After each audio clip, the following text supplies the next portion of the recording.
humbled by your continuous support. We will make you proud.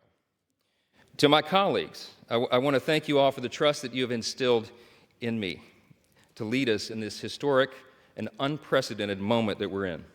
The challenge before us is great, but the time for action is now, and I will not let you down.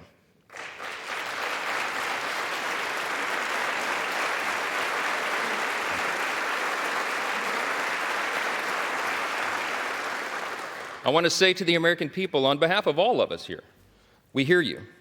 We know the challenges you're facing. We know that there's a lot going on in our country, domestically and abroad, and we are ready to get to work again to solve those problems, and we will. Our mission here is to serve you well, to restore the people's faith in this House, in this great and essential institution.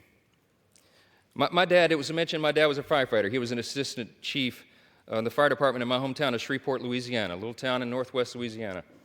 On September 17, 1984, when I was 12 years old, he was critically burned and permanently disabled in the line of duty.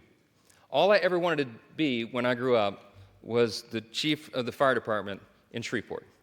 But after the explosion on that fateful day, he nearly died, and it was a long road back, and it changed all of our life trajectories. I'm the oldest of 4 kids. And my dad, he lived with pain all the rest of his life for decades more. And I lost my dad to cancer 3 days before I got elected to Congress, 3 days. And he wanted to be there at my election night so badly. I'm the first college graduate in my family. This was a big deal to him. And so it was several weeks after that. It was early 2017. It was my freshman term, and it fell to me to be in the rostrum one night to serve here as Speaker Pro Tem. I thought that was a big deal until I figured out that's what you do for freshmen late at night.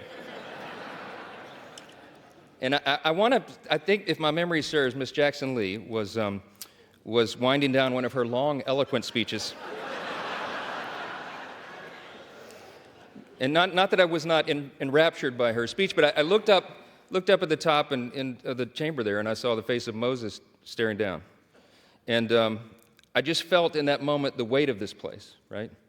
The history that is revered here and the future that we are called to forge. And I really was just kind of almost overwhelmed with emotion. It occurred to me in that moment, it had been several weeks, and I had not had an opportunity yet to greet